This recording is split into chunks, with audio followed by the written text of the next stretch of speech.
Hello dear aspirants, कैसे हो आप सबका स्वागत है बायो की क्लास में। तो आज हम क्लास 11 की बायो स्टार्ट कर रहे हैं। तो सबसे पहले हम फर्स्ट चैप्टर स्टार्ट करेंगे, लिविंग बर्ड। और ये मैं पूरी कोशिश करूँगी कि वन शॉट में ही कंप्लीट कर दूँ। और इन नोट्स में मैंने एनसीईआरटी की एक एक लाइन जो है, एक एक लाइन कवर की है। और थोड़ा मैं एनसीईआरटी के बियॉन्ड भी गई हूँ, जहाँ से कंपटीशन में क्वेश्चन आए हुए हैं। ठीक है, तो लिविंग वर्ड, लिविंग क्या होता है बेटा? सबसे लिविंग वर्ड चैप्टर है, सबसे पहले हम जब पढ़ेंगे कि लिविंग क्या है, क्या करेक्टरिस्टिक है लिविंग के। ठीक है ना? तो एबिलिटी टू सेल्फ रेप्लिकेट, जो खुद को रेप्लिकेट करे, जो खुद को ऑर्गेनाइज करे, जो इंटरेक्ट करे, जो रिस्पोंड करे, ग्रोथ करे, रिप्रोडक्शन करे, और जो मेटाबॉलिज्म शो करे। मेटाबॉलिज्म होता है कि जिसकी बॉडी के अंदर केमिकल रिएक्शंस हों। ठीक है ना? तो सबसे पहले हम पढ़ेंगे करेक्टरिस्टिक प्रॉपर्टी और डिफाइनिंग प्रॉपर्टी को। ठीक है ना? करेक्टरिस्टिक प्रॉपर्टी क्या होती है कि करेक्टर ऑफ एन ऑर्गेनिज्म, एक ऑर्गेनिज्म के करेक्टर। ठीक है, उसको बोलते हैं करेक्टरिस्टिक प्रॉपर्टी। अब करेक्टरिस्टिक प्रॉपर्टी में एक्सेप्शन में have exception and can be found in non living. ठीक है ना?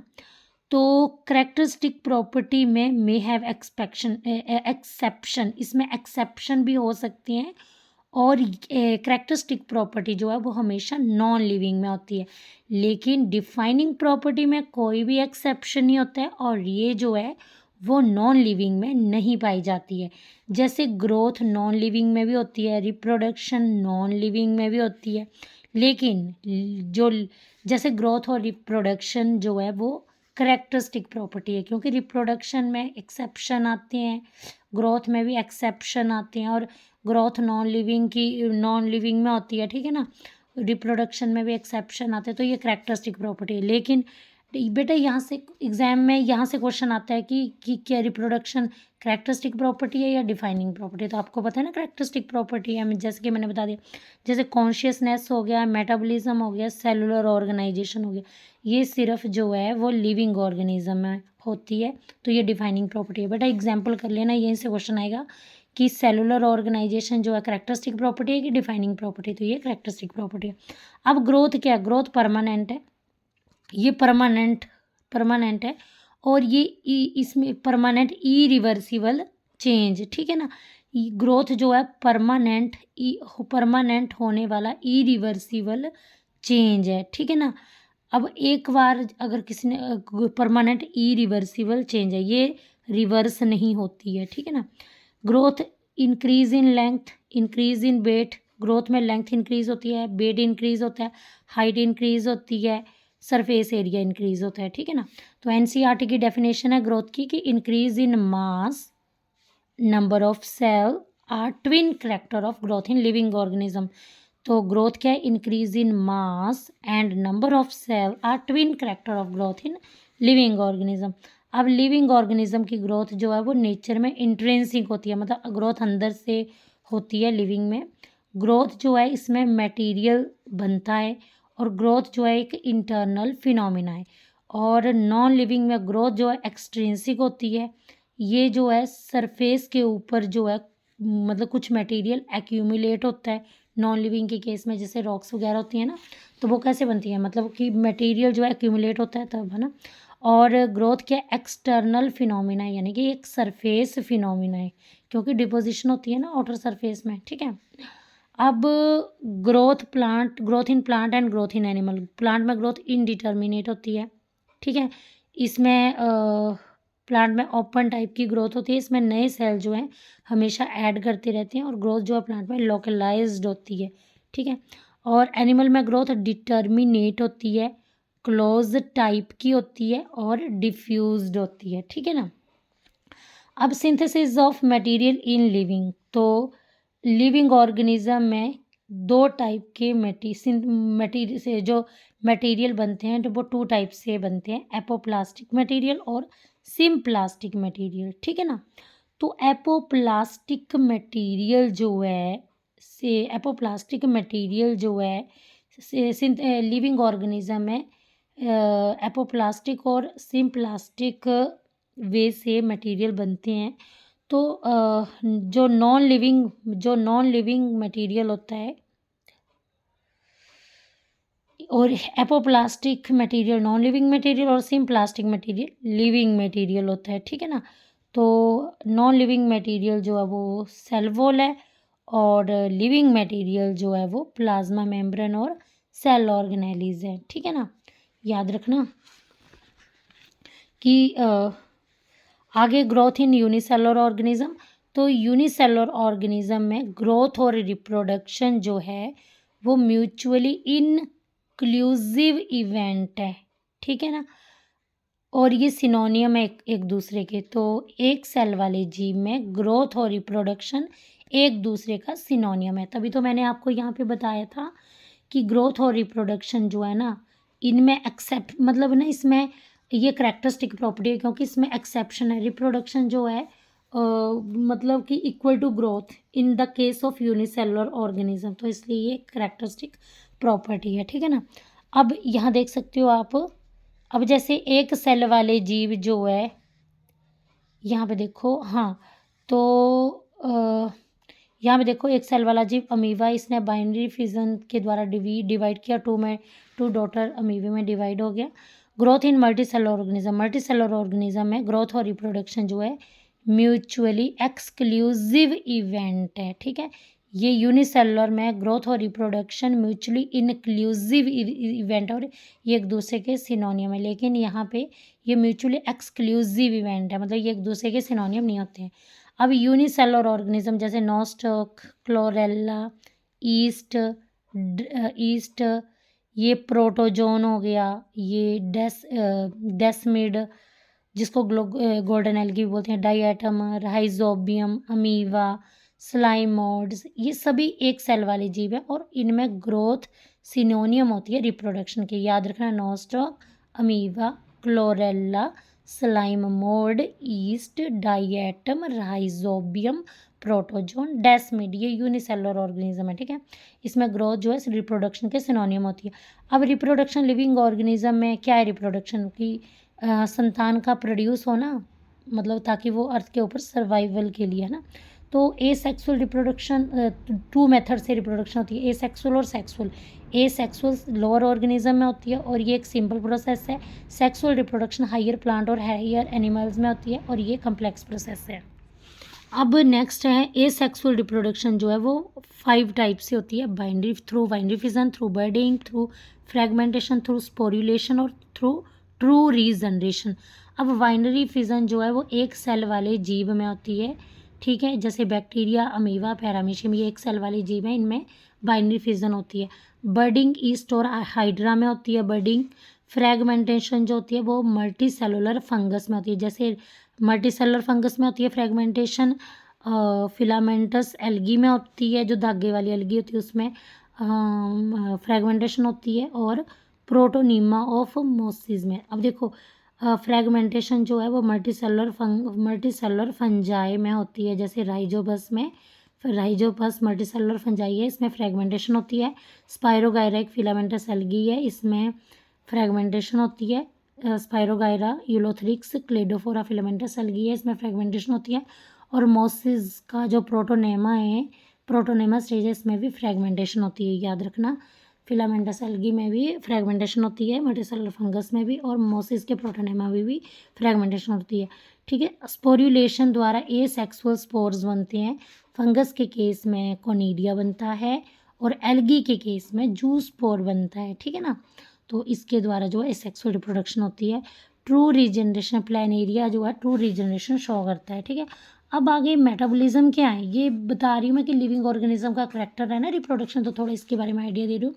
ये सब कुछ हम पढ़ेंगे अगले चैप्टर्स में। ये चैप्टर जो है वो की है, जो कि सभी चैप्टर्स के लॉक को ओपन करेगी। तो मेटाबॉलिज्म क्या है, हमारी की बॉडी के अंदर जितनी भी केमिकल रिएक्शंस होती है उसको मेटाबॉलिज्म बोलते हैं। मेटाबॉलिज्म 2 टाइप का, एनाबॉलिक और कैटाबॉलिक रिएक्शन। एनाबॉलिक रिएक्शंस क्या होती है, जिसमें नए मॉलिक्यूल्स बनते हैं। जैसे फोटोसिंथेसिस से क्या हुआ था, कार्बन डाइऑक्साइड प्लस वाटर जो है in the presence of sunlight और क्लोरोफिल ग्लूकोज बना रहे थे, तो वो किसकी एग्जांपल है, फॉर वो by the process of photosynthesis तो नए मॉलिक्यूल्स बनते हैं, तो ये एनारोबिक रिएक्शन की टाइप। और कैटाबॉलिक क्या होते हैं, जब बड़ा मॉलिक्यूल ब्रेक डाउन होता है, जब फूड जो है, ग्लूकोज जो है वो ब्रेक डाउन होता है कार्बन डाइऑक्साइड और वाटर में, और रेस्पिरेशन होती है, तो ये एक रेस्पिरेशन एक कैटाबॉलिक रिएक्शन है, ठीक है ना। अब मेटाबॉलिक रिएक्शन जो है हमेशा सेल फ्री सिस्टम के अंदर होती है, ठीक है ना। तो मेटाबॉलिक रिएक्शंस जो है इन सेल फ्री सिस्टम के अंदर होती है, इसके लिए इंजाइम से रिस्पॉन्सिबल होते हैं, ठीक है ना।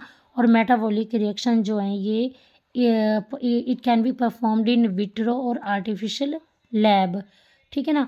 और इस रिएक्शन ये मतलब आर्टिफिशियल लैब में भी होती है, ठीक है, टेस्ट ट्यूब के अंदर होती है। और इसके लिए हमें इंजाइम्स भी प्रोवाइडेड इंजाइम इज़ गिवन, और इस रिएक्शन के लिए इंजाइम की भी रिक्वायरमेंट होती है, ठीक है ना। आइसोलेटेड मेटाबॉलिक रिएक्शन जो है ये ना तो नॉन लिविंग थिंग्स है और ना ही लिविंग थिंग्स है, but surely a living reaction है, ठीक है ना। तो आइसोलेटेड मेटाबॉलिक रिएक्शन जो है वो लिविंग रिएक्शंस है, ये ना तो लिविंग है और ना ही नॉन लिविंग है, ठीक है। अब आगे स्टिमुलस क्या है, स्टिमुलस क्या है, जब इमीडिएट एनवायरनमेंट में कोई चेंज आता है उसको बोलते हैं स्टिमुलस। जैसे स्टिमुलस की 3 फॉर्म्स है, फिजिकल, केमिकल, बायोलॉजिकल। जैसे मान लो कि टेम्परेचर हो गया, लाइट हो गया, तो ये स्टिमुलस मान लो टेम्परेचर और लाइट एक स्टिमुलस हैं, और इनकी वजह से जो है टेम्परेचर और लाइट जो है वो प्लांट को स्टिमुलस दे रही है, जिसे प्लांट जिसे रिस्पॉन्ड कर रहा है, और उसमें चेंज आ रही हैं ग्रोथ के रिगार्डिंग वगैरह ना। और केमिकल जैसे पॉल्यूटेंट हो गया, तो पॉल्यूटेंट जो है ये केमिकल स्टिमुलस है जो कि हमारी नेचर को अफेक्ट कर रहा है। बायोलॉजिकल स्टिमुलस जैसे अदर लिविंग ऑर्गेनिज्म, ये बायोलॉजिकल स्टिमुलस हो गया। जैसे अब फोटो पीरियड है, ड्यूरेशन ऑफ लाइट जो है, फोटो पीरियड मतलब ड्यूरेशन ऑफ लाइट, ये अफेक्ट करते हैं प्रोसेस ऑफ रिप्रोडक्शन को, ठीक है ना, क्लियर हो गया। अब रिस्पॉन्स क्या चीज़ है, ठीक है, जब ना स्टिमुलस जब मान लो कि आप पे किसी स्टिमुलस ने अटैक किया, तो आप स्टिमुलस यानी कि आप पर किसी गर्म चीज़ ने अटैक किया है ना, और अब आपके हाथ पे किसी गर्म चीज़ ने अटैक किया, और आप अपने हाथ को जो है पीछे हटाओगे ना, तो ये क्या हो गया, आपके द्वारा किया गया रिएक्शन है, जो आपने स्टिमुलस के ऑपोजिट रिएक्शन दिया, तो वो रिस्पॉन्स कहलाता है। कॉन्शियसनेस क्या होता है, तो कॉन्शियसनेस होता है जब आप जो है स्टिमुलस को परसीव करके रिस्पॉन्स देते हो, तो वो कॉन्शियसनेस है, ठीक है। अब आगे सेल्फ कॉन्शियसनेस क्या है, सेल्फ कॉन्शियसनेस हाई डिग्री में होती है ओनली इन ह्यूमन, ठीक है। सेलुलर ऑर्गेनाइजेशन क्या, अब देखो यहाँ पे ये एक एटम है, बड़े सारे एटम मॉलिक्यूल बनाते हैं, बड़े सारे मॉलिक्यूल सब सेलुलर लेवल बनाते हैं, ठीक है ना। और सब सेलुलर लेवल जो है ये जो है नॉन लिविंग में भी होता है, लिविंग में भी होता है, ठीक है ना। अब नॉन लिविंग में क्लोराइड मिक्सचर्स सस्पेंशन होते हैं, और लिविंग में cytoplasm, plasma membrane, cell organelles, ठीक है, समझ आ गया। तो सब सेलुलर लेवल नॉन लिविंग में भी होता है और लिविंग में भी होता है। नॉन लिविंग में क्लोराइड्स मिक्सचर सस्पेंशन होते हैं, लिविंग में cytoplasm, plasma membrane, cell organelles होते हैं। अब सब सेलुलर से बनता है सेलुलर लेवल, ठीक है, बड़े सारे सब सेलुलर लेवल मिलके सेलुलर लेवल बनाते हैं, बड़े सारे सेल मिलके टिश्यू बनाते हैं, बड़े सारे टिश्यू मिलके टिश्यू सिस्टम बनाते हैं, बड़े सारे टिश्यू सिस्टम ऑर्गन बनाते हैं, और बड़े सारे ऑर्गन मिलके ऑर्गन सिस्टम बनाते हैं, और बड़े सारे ऑर्गन सिस्टम से ही एक ऑर्गेनिज्म बनता है। तो ये हो गया सेलुलर ऑर्गेनाइजेशन। अब यहाँ पे देखो, all living organism link to one another by sharing of common genetic material व टू वेरिंग डिग्रीज। तो जितने भी लिविंग ऑर्गेनिज्म है ये एक दूसरे से लिंक्ड हैं, कनेक्ट हैं, क्योंकि ये जो है कॉमन जेनेटिक मटेरियल शेयर करते हैं। अब एक लिविंग ऑर्गेनिज्म दूसरे से कैसे कनेक्ट है, क्योंकि उसका जेनेटिक मटेरियल, क्योंकि वो दोनों जो है एक ही जेनेटिक मटेरियल को शेयर कर रहे हैं, बट टू वेरिंग डिग्री। अब बायोडाइवर्सिटी क्या होती है, all diverse kind of organism on earth. तो हमारी अर्थ के ऊपर जो है डिफरेंट वैरायटी के ऑर्गेनिज्म पाए जाते हैं, उसी को बायोडाइवर्सिटी बोलते हैं। और हमारे अर्थ में कितनी स्पीशीज़ है, 1.7 से लेके 1.8 मिलियन स्पीशीज़ है, ठीक है। अब जो जिन्हें टेक्सोनॉमिकली नॉन स्पीशीज़ है ना। अब large biodiversity there is need for classification. अब इतनी वैरायटी ऑर्गेनिज्म की जिसको क्लासीफाई करने की आवश्यकता है। अब क्लासिफिकेशन क्या होता है कि ऑर्गेनिज्म को ऑर्गेनाइज करना इनटू डिफरेंट ग्रुप, मतलब इतनी ज़्यादा वैरायटी है ऑर्गेनिज्म की। अब आपने इतनी बड़ी वैरायटी है ऑर्गेनिज्म की, इनको जो है आपने मतलब अलग अलग ग्रुप में रखना है, इसी को क्लासिफिकेशन कहते हैं। टेक्सोनॉमी क्या होती है? Branch of science that deals with classification, science की वो ब्रांच जो क्लासिफिकेशन के साथ डील करती है उसको बोलते हैं टेक्सोनॉमी। टेक्सोनॉमी टू टाइप की है, क्लासिकल और मॉडर्न टेक्सोनॉमी। क्लासिकल टेक्सोनॉमी में सिर्फ एक्सटर्नल करेक्टर कंसीडर होते हैं और मॉडर्न टेक्सोनॉमी में एक्सटर्नल, इंटरनल फीचर्स और स्ट्रक्चर ऑफ सेल और डेवलपमेंटल प्रोसेसेस इंक्लूड होते हैं। तो क्लासिकल में एक्सटर्नल करेक्टर कंसीडर होते हैं और मॉडर्न में एक्सटर्नल इंटरनल करेक्टर दोनों होते हैं।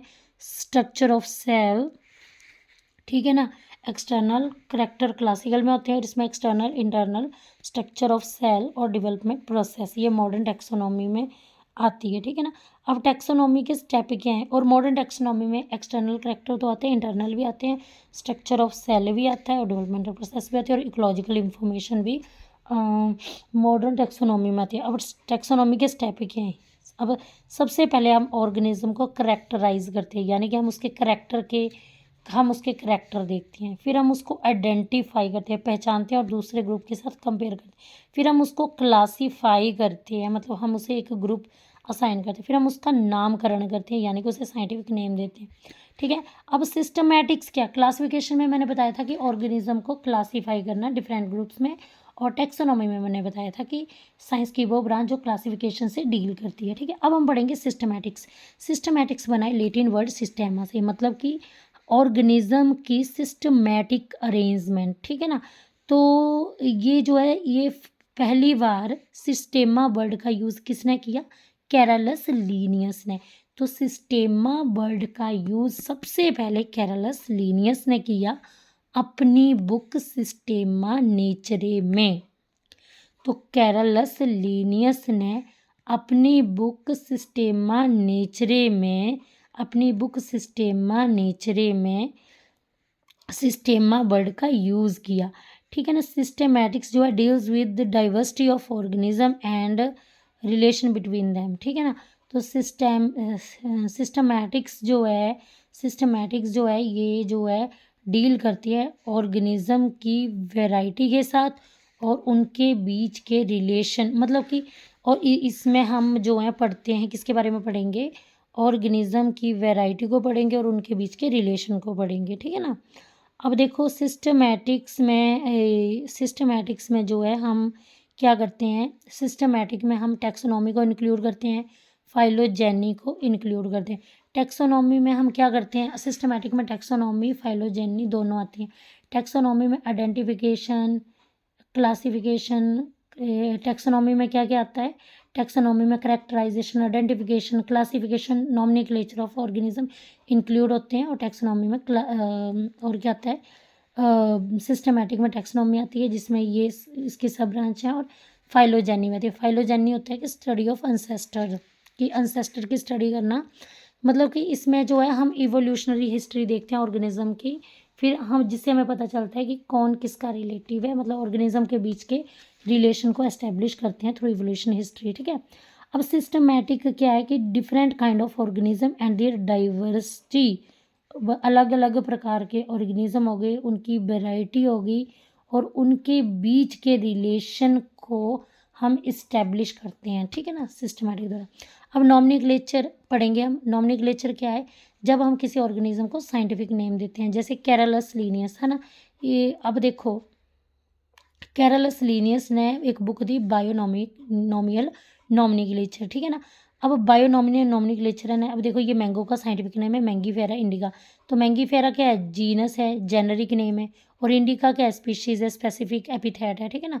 तो ये जीनस स्पीशीज़ और ये क्या साइंटिस्ट का नेम है जिसे हमने एब्रिविएट फॉर्म में लिखा है। तो जीनस और स्पीशीज़ को हमने सेपरेटली अंडरलाइन किया है, फर्स्ट लेटर जीनस का कैपिटल और स्पीशीज़ का स्मॉल लेटर है, और जो साइंटिस्ट है उसको एब्रीवेटेड फॉर्म में लिखा है। फिर हमने इन दोनों को सेपरेटली अंडरलाइन किया, साइंटिस्ट को अंडरलाइन नहीं करते, और ये सारा मिलके बना बायोनोमियल एपिथेट। क्लियर हो गया।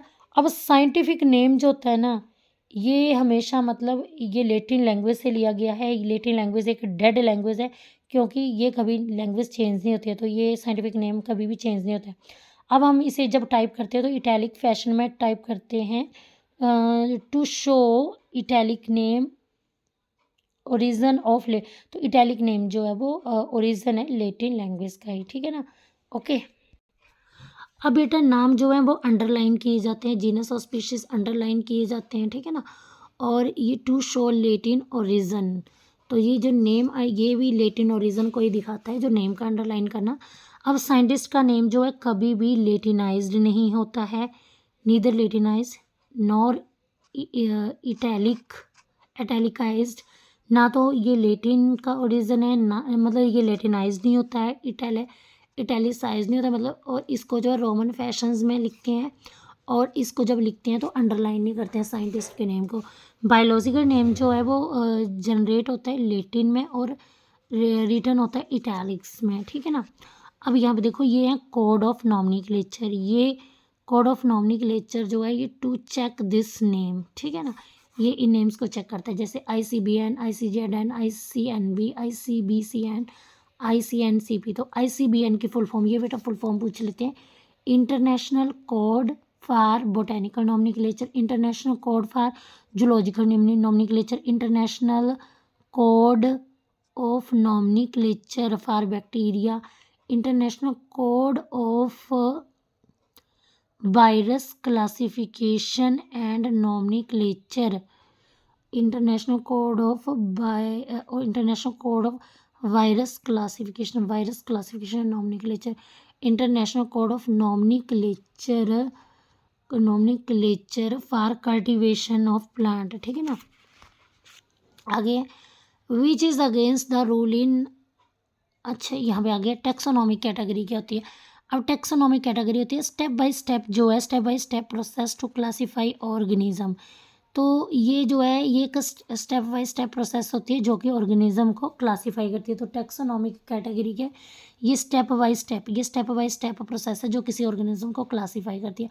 और हर स्टेप जो है वो रैंक भी हो सकता है, या कैटेगरी, या फिर रैंक कैटेगरी या स्टेप हो सकता है, ठीक है। अब देखो क्लासिफिकेशन क्या है, ये स्टेप वाइज टेक्सोनॉमिक कैटेगरी एक क्लासिफिकेशन है जो कि स्टेप वाइज प्रोसेस है, जिसमें हर स्टेप जो है वो रैंक को रिप्रेजेंट करता है, कैटेगरी को रिप्रेजेंट करता है, और स्टेप को रिप्रेजेंट करता है, और इसको टेक्सोन भी कहा जाता है, ठीक है ना। तो टेक्सोन जो है वो क्लासिफिकेशन का यूनिट है, टेक्सोन जो है यूनिट ऑफ क्लासिफिकेशन है, ठीक है ना। तो बड़े सारे टेक्सोन मिलके जो है वो ऑर्गेनिज्म को क्लासीफाई करते हैं, ठीक है ना। अब टेक्सोन और कैटेगरी में डिफरेंस करते हैं। तो टेक्सोन जो है एक्चुअली रिप्रेजेंट लिविंग एंटाइटी, ठीक है ना। जैसे ये देखो ये ना रिप्रेजेंट करते हैं लिविंग एंटाइटी को टेक्सोन। जैसे ये राइस है और राइस मोनोकॉट, और ये प्लांट है ना। तो राइस एक स्पीशीज़ है, राइस क्या है, स्पीसीज़ है, ठीक है। और मोनोकॉट क्या है, ये एक लार्ज ग्रुप है प्लांट का, और प्लांट क्या है, किंगडम। तो किंगडम सबसे बड़ा होता है, उससे छोटा जो है किंगडम से छोटा जो है ग्रुप, और ग्रुप से छोटा जो है ये मतलब राइस एक अकेला ऑर्गेनिज्म है, ठीक है ना। अब यहाँ पे जैसे देखो राइस स्पीशीज़ है, मतलब स्पीशीज़ सबसे छोटी, उससे बड़ी क्लास, और सबसे बड़ा किंगडम, ठीक है ना।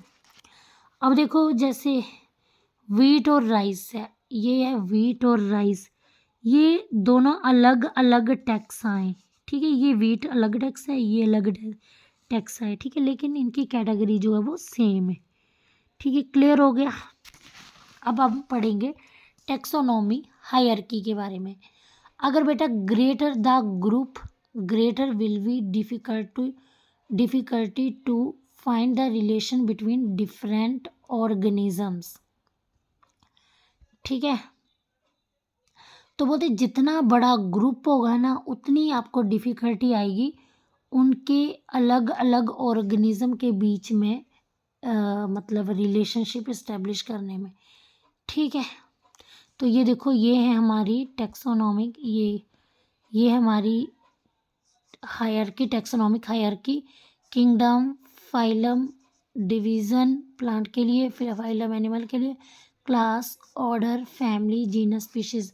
इसको ट्रिक से भी याद कर सकते हो, keep pot clean otherwise family got sick. ठीक है,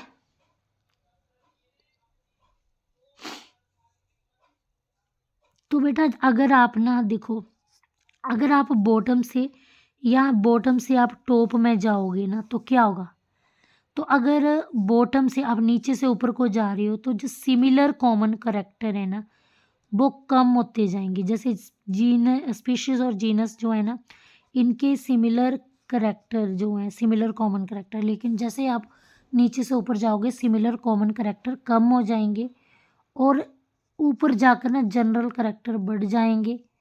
ठीक है, और complexity of classification process increase. ठीक है, और स्पेसिफिसिटी जो है वो डिक्रीज हो जाएगी। ठीक है, समझ आ गया। अब आगे various taxonomic categories are, various taxonomic categories are not more morphological entities. चलो अब स्पीशीज क्या है, स्पीशीज जो है वो रियल यूनिट है, रियल बेसिक यूनिट है क्लासिफिकेशन का। ठीक है ना, और biological concept based on reproductive isolation, biological species concept Ernst Mayr ने दिया था। ठीक है, तो इसने बोला था कि जो सेम स्पीशीज के मेंबर हैं वो मॉर्फोलॉजिकल सिमिलर हैं and can interbreed among themself. तो अर्नेस्ट मेयर ने स्पीशीज के लिए क्या बोला था, बोला कि एक प्रजाति वाले मेंबर जो हैं जो कि बाहर मॉर्फोलॉजिकली सिमिलर हैं वो आपस में इंटरब्रीड करते हैं और एक फर्टाइल ऑफ स्प्रिंग देते हैं, इसी को स्पीशीज कहा जाता है। अब जो अलग अलग स्पीशीज के मेंबर्स होते हैं ना वो रिप्रोडक्टिवली आइसोलेट होते हैं, वो मतलब जो हैं अगर वो रिप्रोडक्शन कर भी लेंगे ना, बाय द वे उनके बीच में रिप्रोडक्शन होगी अलग मेंबर वाले अलग स्पीशीज़ वाले मेंबर में, लेकिन वो जो ऑफस्प्रिंग पैदा करेंगे वो स्टराइल करेंगे। जैसे एग्जांपल है टाइग्रिस, पारडस, लियो। ठीक है ना, तो ये जो है रिप्रोडक्टिवली आइसोलेटेड स्पीशीज़ हैं।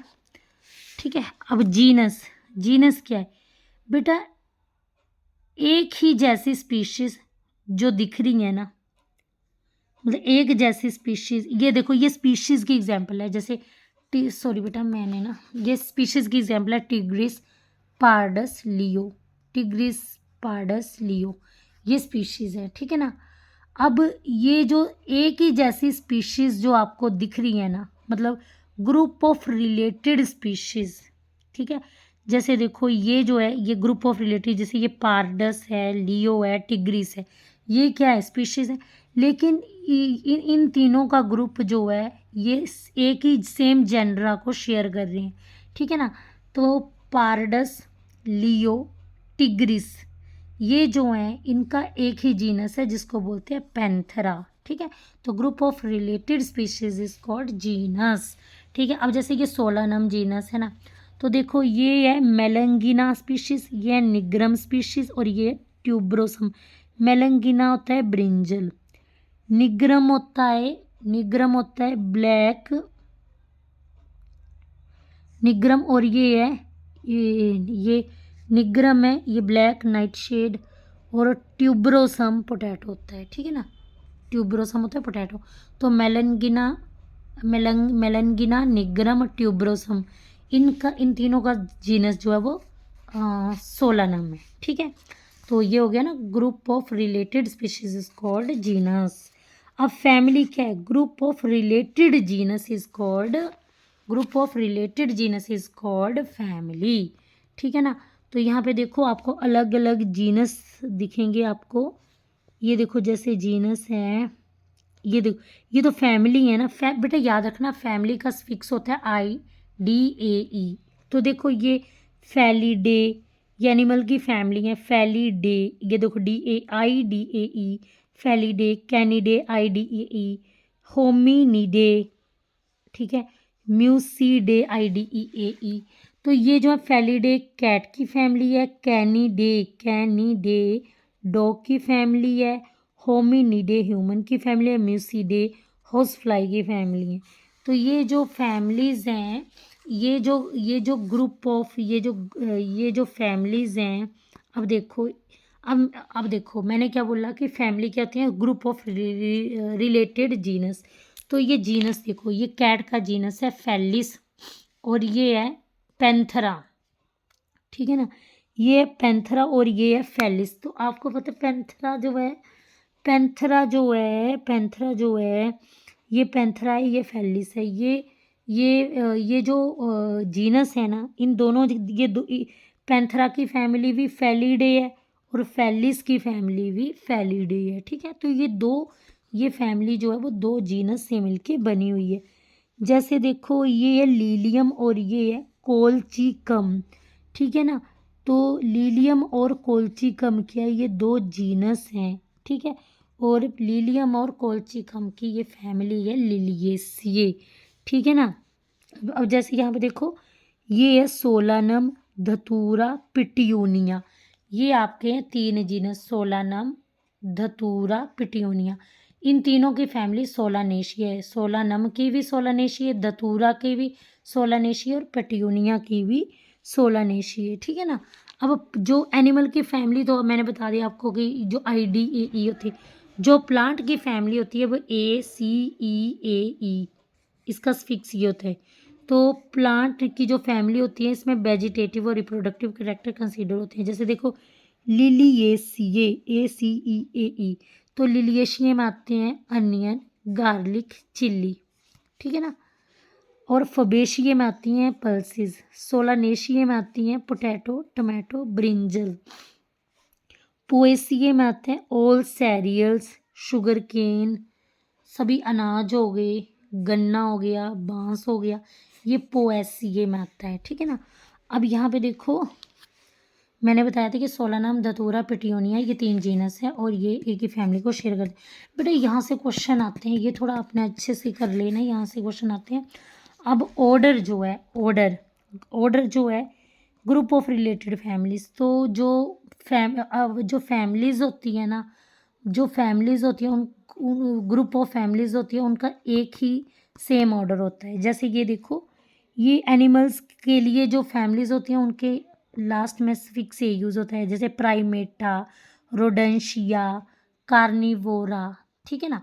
अब यहाँ पे देखो, जैसे कैनिडे हो गया, कैनिडे ये मैंने आपको बताया था ना, IDEE, ये फैमिली है कैनिडे और फैलिडे। कैनिडे डॉग की फैमिली है और फैलिडे कैट की फैमिली है।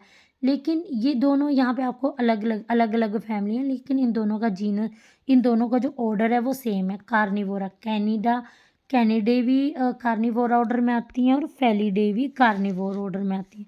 अब यहाँ पे देखो, प्लांट के लिए हमेशा क्या फिक्स यूज़ होता है, एल्स, सैपिनडेल्स, पोएल्स, पोलीमोनियल्स, ठीक है ना।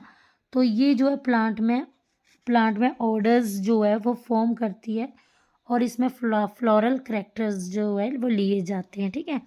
अब देखो, कॉन्व्यूलेशिये,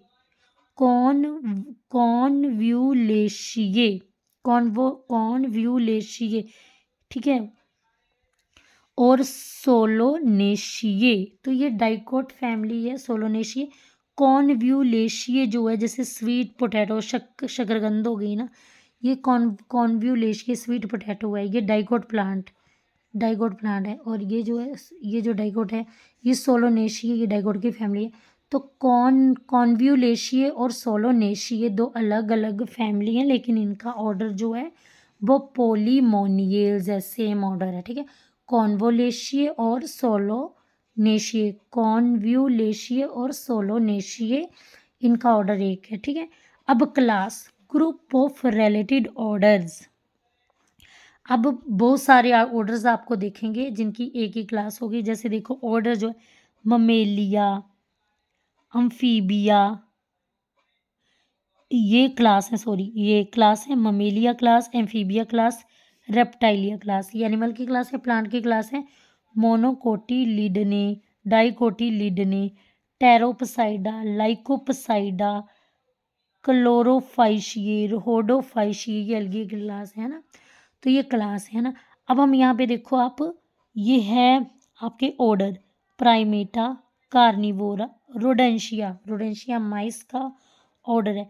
अब प्राइमेटा हो गया, कार्निवोरा हो गया, रोडेंशिया हो गया, ये 3 ऑर्डर आपको दिख रहे हैं, लेकिन इनकी क्लास जो है वो ममेलिया एक क्लास है। ये प्राइमेटा की भी ममेलिया है, कार्निवोरा की भी ममेलिया, रोडेंशिया की भी ममेलिया है। ठीक है ना, समझ आ गया। ओके, अब आगे है क्लास डाइकोटिलिडनी। ठीक है ना। तो मैंने जैसे कि आपको बताया कि ग्रुप ऑफ रिलेटेड ऑर्डर्स जो हैं उनकी क्लास जो है वो क्या होती है, सेम होती है। ठीक है। ओके, तो अब क्लास डाइकोटिलिडने, ठीक है ना। तो देखो यहाँ पे सैपिनडेल है और पोलीमोनियल है। तो जो सैपिनडेल्स होते हैं, पोलीमोनियल्स होती हैं, इनकी क्लास जो है वो डाइकोटिलिडनी है। सैपिनडेल्स और पोलीमोनियल्स, सैपिनडेल और पोलीमोनियल, ये डाइकोटिलिडनस इनकी जो है क्लास है। ठीक है ना। सैपिनडेल, पोलीमोनियल, ये 2 ऑर्डर है, इनकी क्लास जो है वो डाइकोटिलिडनी है। अब जो है फाइलम डिवीज़न, फाइलम एनिमल के लिए यूज़ होता है, डिवीज़न प्लांट के लिए यूज़ होता है। याद रखना, फाइलम एनिमल किंगडम के लिए और डिवीज़न प्लांट किंगडम के लिए यूज़ होता है। ठीक है ना। जैसे एनिमल का फाइलम कॉर्डेटा, ठीक है ये। ओके, और डिवीज़न जो है वो प्लांट के लिए यूज़ होता है, जैसे एंजियोस्पर्मी प्लांट है ना, प्लांट किंगडम का ही पार्ट है। ठीक है। तो एंजियोस्पर्मी की ये क्या है, एंजियोस्पर्मी ये है डिवीज़न है, और ये मोनोकोटिलिडने और डाइकोटिलिडने ये क्या है, फैमिली है। ठीक है। मोनोकोटिलिडने और डाइकोटिलिडने जो है इनकी फैमिली है। सॉरी बेटा, इनकी जो है क्लास है मोनोकोटिलिडने और डाइकोटिलिडने। ठीक है ना। ओके, और ये क्या है, एंजियोस्पर्मी क्या है, ये फैमिली है। और यहाँ पे देखो, ये ममेलिया, रेप्टाइल, एम्फीबिया, पाइसिजेव्स, बेटा कोडेटा, ये एनिमल किंग ये फाइलम है, कोडेटा फाइलम है। और ये इस फाइलम की 5 क्लास हैं, मैमल, रेप्टाइल, एम्फीबिया, पाइसिस यानी कि फिश, और एव्स यानी कि वर्ड्स। और ये एंजियोस्पर्मी क्या है, ये जो है ये प्लांट किंगडम का डिवीज़न है, ये डिवीज़न है, और ये 2 इसकी क्लास है। ठीक है ना। अब आपको पता है किंगडम जो है वो लार्जेस्ट ग्रुप है। ठीक है ना। जैसे Monera kingdom, protista kingdom, fungi kingdom, Plantae और एनिमलिया किंगडम।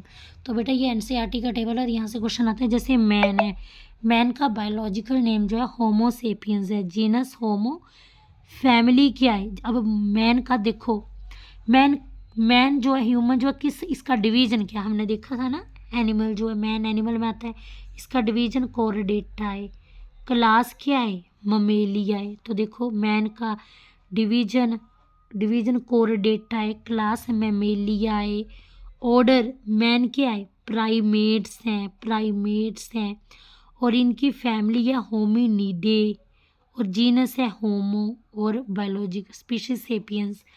वैसे एर्थ्रोपोडा की क्लास क्या, इंसेक्टा है। ठीक है। ऑर्डर मैन का प्राइमेटा है, और इंसेक्ट जो है इनका ऑर्डर है डाइपटेरा। ठीक है। और इनकी फैमिली क्या है, मैन की थी होमिनिडे, और इनकी फैमिली है म्यूसिडे, और जीनस है म्यूसा, और स्पीशीज है डोमेस्टिका। आगे एंजियोस्पर्म, तो एंजियोस्पर्म की क्लास है डाइकोटिलिडनी, और ऑर्डर है सेपिनडेल्स, और फैमिली है एनाकार्डिगेशिये, जीनस है मैंगीफेरा, स्पीशीज है इंडिका। ठीक है। और आगे है ये क्या है, एंजियोस्पर्म मोनोकोटिलिडनी क्लास।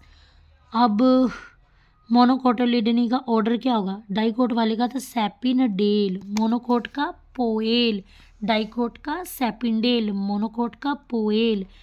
डाइकोट की फैमिली क्या है, ये डाइकोट प्लांट वाली फैमिली एनाकार्डिगेशिये, इसका है पोएशिये।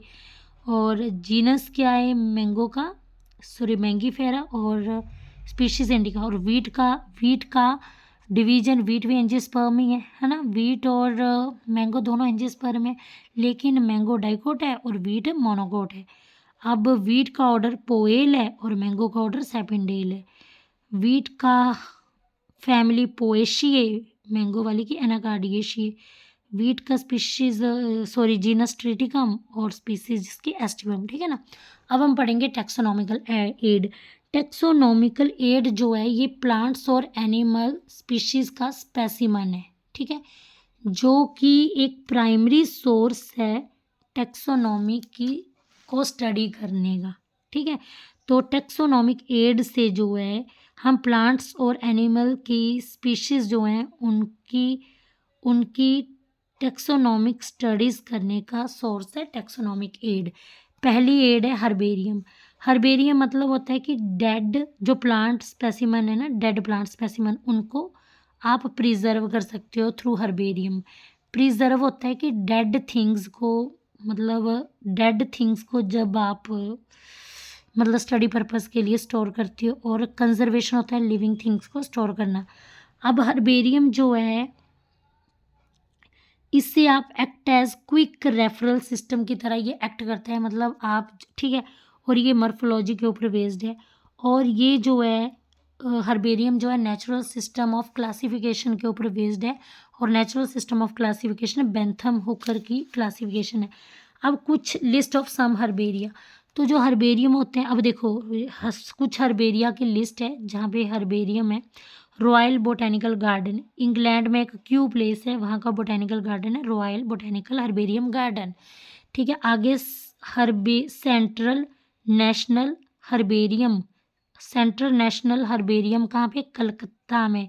सेंट्रल नेशनल हर्बेरियम कहाँ पे? कलकत्ता में। Herbarium of National Botanical Research Institute Lucknow में।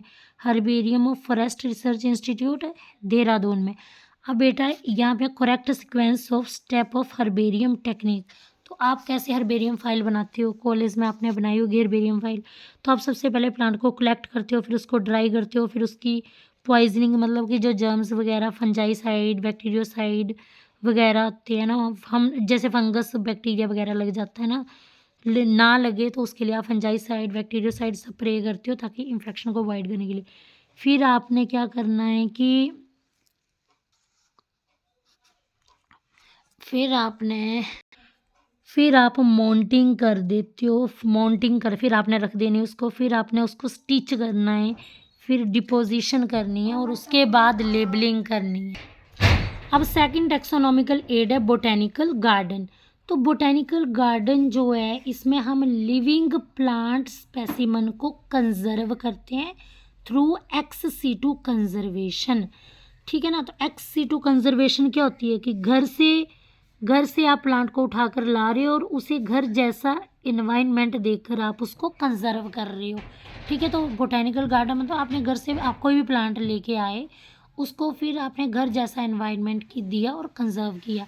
तो बोटेनिकल गार्डन जो है इसमें आप कंजर्व करते हो लिविंग प्लांट के स्पेसिमन को।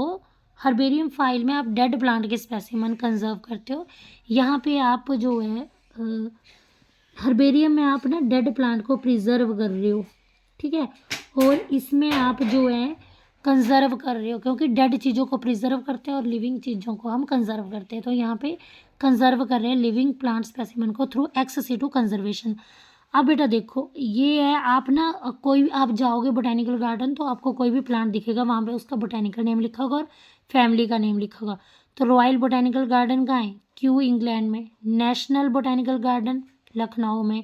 इंडियन बोटेनिकल गार्डन हावड़ा में। लॉयड बोटेनिकल गार्डन दार्जिलिंग में।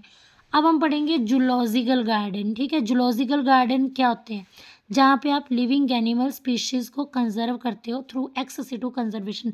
तो यहाँ पे आप कहीं से भी एनिमल लेके आ रहे हो, या घर से या किसी दूसरी कंट्री से, स्टेट से, और आप फिर उसको एक सेम प्लेस में रख रहे हो, अलग अलग लिविंग एनिमल को और कंजर्व करके रख रहे हो थ्रू एक्स सीटू कंजर्व। ठीक है ना। तो म्यूज़ियम क्या है? Museum means of preservation of both plant and animal.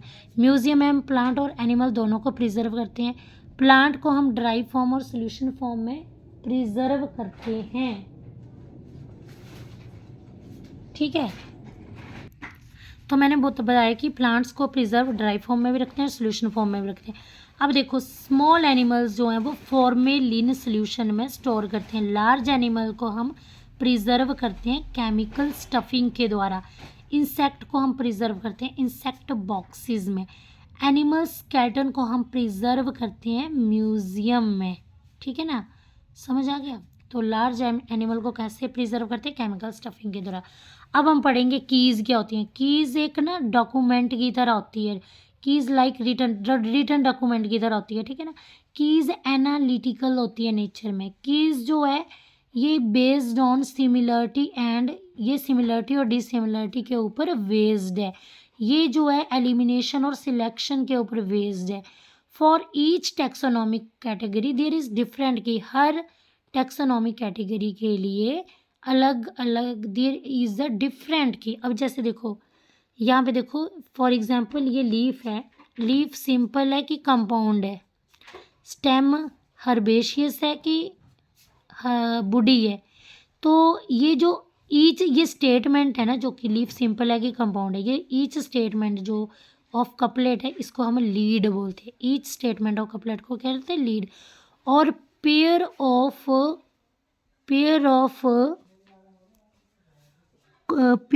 Of contrasting statement को बोलते हैं कपलेट, ठीक है। ये जो बेटा देखो लीफ सिंपल है कि कंपाउंड है, तो इसमें ये एक सिंगल, ये या सिंपल या फिर कंपाउंड, ये क्या है, ये जो ये स्टेटमेंट है ये क्या है, ईच स्टेटमेंट सिंपल, ये क्या लीड है, कंपाउंड क्या लीड है।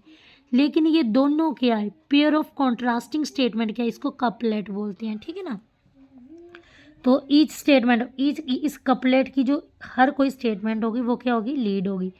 तो आगे है सम अदर टैक्सोनॉमिकल एड्स, जैसे फ्लोरा जो है, फ्लोरा जो है complete index to plant found in particular area. तो फ्लोरा इंफॉर्मेशन देता है कि पर्टिकुलर एरिया के मतलब complete index to plant found, कि किसी पर्टिकुलर एरिया के प्लांट के बारे में इंफॉर्मेशन देता है। वो एक्चुअल हैबिटेट एंड डिस्ट्रीब्यूशन के बारे में इंफॉर्मेशन देता है। मैनुअल क्या होता है, manual identification of name of species found in area. तो किसी एरिया में जो species identification of name of species, किसी एरिया में कोई स्पीशीज है तो उसके नेम को आइडेंटिफाई करता है। कैटालॉग क्या है, catalogue names are arranged in alphabetical order, जब नेम्स अल्फ़ाबेटिकल ऑर्डर में अरेंज होते हैं उसको कैटालॉग बोलते हैं। मोनोग्राफ क्या होता है, मोनोग्राफ सिर्फ एक टैक्सॉन के लिए ही होता है। अब हम इम्पॉर्टेंट इंफॉर्मेशंस को पढ़ेंगे। The contrasting character generally in pair, contrasting a character generally in pair and used for identification of animal, जो कि किसी प्लांट या किसी एनिमल को आइडेंटिफाई कर रहे हैं इन टैक्सोनॉमिक की, किसी टैक्सोनॉमिक की में, उसको बोलते हैं कपलेट। तो मैंने बताया था पेयर ऑफ कॉन्ट्रास्टिंग करेक्टर को क्या बोलते हैं, स्टेटमेंट को क्या बोलते हैं, couplet. A booklet containing a list of characters and their alternates, एक बुकेट है जिसमें बहुत सारे करेक्टर्स की लिस्ट है, उनके ऑप्शंस हैं, which are helpful in identification of various taxa, ठीक है। तो मैंने क्या बोला, एक बुकेट है जिसमें बहुत सारे करेक्टर्स की लिस्ट है, उनके ऑप्शंस हैं, अल्टरनेट्स हैं, which are helpful in identification of various taxa, जिससे जो कि हेल्प करती है डिफरेंट टाइप के टैक्सा को आइडेंटिफाई करने में। तो मैंने बताया था ना जिसमें ऑप्शन, जहाँ भी आपको ऑप्शन दिख जाए, अल्टरनेट्स होता है ऑप्शन, बड़े सारे करेक्टर्स हैं, ठीक है, और उनके ऑप्शंस हैं जिससे कि आप डिफरेंट टैक्सा को आइडेंटिफाई कर सकते हो, उसको बोलते हैं की, ठीक है ना। तो आगे a list that enumerates methodically enumerate होता है alphabetically, list that alphabetically enumerate और methodically all species found in an area. तो बोलते एक लिस्ट है जिसमें सभी स्पीशीज़ को अल्फ़ाबेटिकली रखा गया है फाउंड इन एन एरिया, किसी एरिया में जो पाएगी, विद ब्रीफ डिस्क्रिप्शन, उन स्पीशीज़ को ब्रीफ डिस्क्रिप्शन के साथ रखा गया है, एडिंग आइडेंटिफिकेशन, ठीक है ना। तो आगे है, तो इन multicellular fungus, filamentous algae, protonema of mosses, और इन तीनों में क्या होता है, इनमें मल्टीप्लिकेशंस करते हैं ये फ्रेगमेंटेशन के द्वारा, ठीक है। अब स्पीशीज़ क्या है ये, which is less general in character, तो मैंने आपको बताया था जिसमें जनरल करेक्टर कम हो, वो कौन सी, उसे क्या बोलते हैं। तो बेटा देखो, जिसमें जनरल करेक्टर कम हो वो स्पीशीज़ में जनरल करेक्टर सबसे कम होते हैं। Amongst all the category the only one taxon exist in nature as a biocohesive unit is species. तो बेटा देखो, ये सभी ये क्वेश्चन जो है ये PY क्यों है किसी एग्जाम के, तो आपने ये नोट कर लेने। Which is less general in character species, तो सभी कैटेगरीज में द ओनली वन टैक्सॉन जो है, जो कि नेचर में एग्जिस्ट करता है as a biological cohesive unit, तो वो है स्पीशीज़, ठीक है ना। ये बायोलॉजिकल यूनिट है ना क्लासिफिकेशन का, तो ये मैंने बताया था। थोड़ा आपको पता है जो क्वेश्चन पूछने वाला थोड़ा घुमा फिरा के पूछता है, तो जिससे आप कंफ्यूज हो जाते हैं। Providing information for identification of species found in particular area, तो जो है in which category greater is the difficulty of determining the relationship to other taxa at same level, thus the problem of classification become more complex। तो बेटा देखो, इन which category, अब मैंने आपको बताया, बोलते किस कैटेगरी में बहुत ज़्यादा डिफ़िकल्टी आती है, मतलब एक टैक्सा को दूसरे टैक्सा से रिलेट करने में, तो मैंने आपको बताया था बेटा जो कैटेगरी सबसे बड़ी होगी उसमें उतनी डिफ़िकल्टी आएगी, ठीक है ना। तो डिवीज़न एंड फाइलम, ठीक है ना, तो ये सबसे बड़ी कैटेगरी है ना, तो इसमें ज़्यादा आपको डिफ़िकल्टी आएगी, मतलब स्पीशीज़ के बीच में रिलेशन पता लगाने में। Which of taxa have less number of similarity, तो बोलते हैं कौन सा टैक्सा है जिसमें सिमिलरिटीज़ बड़ी कम होती है, तो मैंने आपको बताया जो सबसे बड़ा ग्रुप होगा तो वही डिवीज़न एंड फाइलम। अब आगे है पोटैटो, मैं बता रही हूँ बेटा क्वेश्चन किस तरह से आएंगे, ये क्वेश्चंस हैं जिसे मैंने इंपॉर्टेंट इन्फॉर्मेशन में इंक्लूड किया है। तो ये देखो, पोटैटो सोलानम ट्यूबरसम, टोमेटो का साइंटिफिक नेम लाइकोपर्सिकम एस्कुलेंटम, तो पोटैटो और टोमेटो, ठीक है, इनकी देखो बेटा, पोटैटो और टोमेटो का अगर जीनस देखो, पोटैटो का सोलानम है और टोमेटो का लाइकोपर्सिकम है, इन दोनों का जीनस डिफरेंट है लेकिन इन दोनों की फैमिली सेम है। पोटैटो और टोमेटो की फैमिली जो है वो सोलानेशियाई है, ठीक है। अब बेटा मोर सिमिलरिटी, जो सबसे छोटा ग्रुप होगा उसमें सबसे ज़्यादा सिमिलरिटीज़ होंगी, तो स्पीशीज़ में मोर सिमिलरिटीज़ होती हैं। जैसे देखो जैसे लिपर्ड हो गया, टाइगर हो गया, इसमें मोर सिमिलरिटीज़ होती है ना। अब क्लास ममेलिया जो है, क्लास ममेलिया इसका ऑर्डर क्या है ये भी पूछ लेते हैं कि ममेलिया क्लास का ऑर्डर हमने पढ़ा था ना, कार्निवोरा एंड प्राइमेटा, ठीक है ना, कार्निवोरा प्राइमेटा ये ऑर्डर्स हैं ना।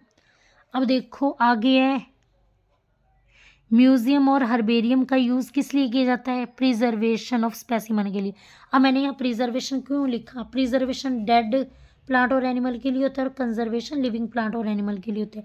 अब यहाँ पूछा है स्पीशीज़ क्या है, तो स्पीशीज़ क्या है, जेनेटिकली क्लोज सिस्टम है, ठीक है, स्पीशीज़ क्या है, जेनेटिकली क्लोज सिस्टम। और ये देखो, ये राइस मोनोकोट है, ब्रिंजर डाइकोट है, और ये एंजियोस्पर्मी में आते हैं। बेटा ये देख लेना, इस तरह से क्वेश्चन पूछते हैं। तो इसी के साथ हमारा चैप्टर कंप्लीट होता है। Bye bye, have a nice day.